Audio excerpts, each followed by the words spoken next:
Meus prezados, tivemos a oportunidade de assistir alguns vídeos e também algumas palestras e até sermões, seja em igrejas evangélicas ou igrejas católicas, onde se trata daquele texto da cura de Jesus para um cego, e que antes da cura do cego, alguém pergunta a Jesus: Senhor, acho que foram os judeus, os fariseus, eu acho, perguntaram: Senhor, esse aí é cego de nascença, então quem pecou, foi ele ou os pais dele para que nascesse assim? E aí nesta hora, Jesus dá uma resposta que nós só podemos atribuir essa resposta a uma dessas duas coisas. Deixa eu abrir aqui o texto para a gente analisar. Então diz assim: uma resposta errada de Jesus ou um erro da igreja? Ok? Que igreja aqui que eu estou falando é a igreja primitiva, a igreja que ainda não tinha sido fundada, a igreja dos apóstolos e dos seguidores de Jesus, aqueles seguidores que vieram após a morte de Jesus. Então, estamos perguntando, seria uma resposta errada de Jesus ou um erro da igreja, dos seguidores de Jesus?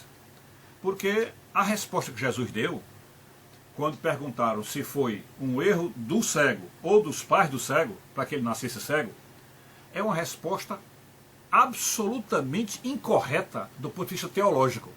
Absolutamente incorreta. Para não falar incorreta, ela é uma resposta, digamos assim, arranjada. Ela é uma coisa forçada.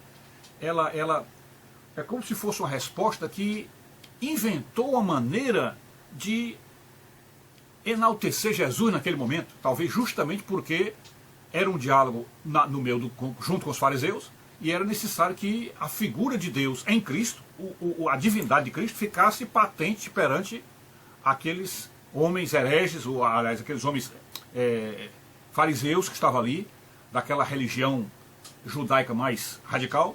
Então era necessário que Jesus dissesse e mostrasse que era Deus ali. E portanto o milagre de curar os olhos de um cego de nascença é um milagre realmente que aponta para a divindade. Então era necessário que Jesus dissesse isso. E a resposta dele também, de certo modo, alivia a pressão que vem lá dos fariseus para condenarem Jesus e para terem um motivo para crucificá-lo, né? Então, ele dizer, não foi os pais dele que pecou e nem ele que pecou, é uma resposta incorreta do ponto de vista teológico e muito resumida, muito simplificada, muito simplória. Porque quem estuda teologia, quem conhece a teologia, sabe que os pecados das pessoas, não há a menor possibilidade de que as pessoas tenham cometido algum pecado e não tenham culpa. Ou seja, a Bíblia inteira aponta a culpa do homem para que haja pecados na vida dele. Então só há pecados na nossa vida por culpa nossa, né? E evidentemente algumas coisas que herdamos dos pais, como por exemplo, se meu pai tem mau gênio, né? Ou a minha mãe é uma mulher de mau gênio, é possível que eu também tenha nascido um garoto de mau gênio. É possível. Então alguma coisa dos pecados dos velhos podem passar para nós. Porque afinal existe uma herança, não só uma herança genética dos comportamentos, dos sentimentos, etc., como também uma herança espiritual, que vem desde Adão e Eva para cá. Então evidentemente existe relação entre os pecados dos pais, tanto pais no sentido dos pais mais próximos, dos pais que nos fizeram, o pai local, o pai e a mãe local, como também dos pais antigos, e provavelmente está aí um dos mistérios da resposta de Jesus, é que a pergunta foi feita se os pais pecaram, e Jesus estava respondendo em relação a Adão e Eva. Ou então que houve realmente uma omissão, que a igreja realmente quis usar isso aí para dar uma resposta diferente, uma resposta talvez agradável, talvez, e então esqueceu essa história do pecado original, que é o pecado que todos nós trazemos desde Adão e Eva para cá, portanto são pecados dos nossos pais. Então foi tirado tudo isso, abstraído tudo isso, não se colocou também culpa no cego, a culpa não é nada dele, porque nós sabemos que todas as doenças vêm do pecado, e se todas as doenças vêm do pecado, então não há como tirar a culpa de uma pessoa, não há como tirar a culpa.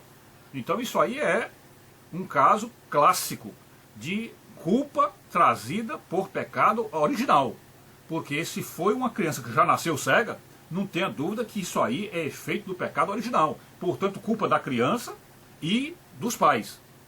Porque evidentemente que toda a raça humana nasce culpada, nasce condenada, toda a raça humana. Mas culpa presente, aquela criança não teve. porque ela já nasceu cega, então ela não teve culpa presente, mas ela carrega uma culpa dos pais, né? Então, quando Jesus responde que nem a criança pecou, nem o cego pecou, nem seus pais, é uma resposta simplória, uma resposta limitada, estranhamente arranjada, para dar uma resposta aos judeus. Então, só podemos, com isso, levantar a questão. Foram os seguidores de Jesus, os seguidores dos apóstolos, que talvez na hora de escrever o texto bíblico, acharam muito mais conveniente, talvez até menos trabalhoso, porque daria muito trabalho fazer essa teologia toda para explicar um pecado que vem lá de Adão e Eva, e como é que aquele cego se contaminou desde a infância com isso. Então, um negócio assim meio complicado demais. Então eles disseram, não, o que nós vamos registrar no livro é que Jesus diz que aquilo que ocorreu não foi pecado nem do cego, nem dos pais, mas que aquilo é uma doença colocada ali para que a glória de Deus seja mostrada aos homens. Isto é, para que a divindade de Cristo transpareça. Ok? Então, é isso. Não podemos fugir deste momento em que percebe-se claramente a influência da igreja primitiva ao escrever o Novo Testamento, colocando a resposta simplória na resposta de Jesus. Ok? Então é isso.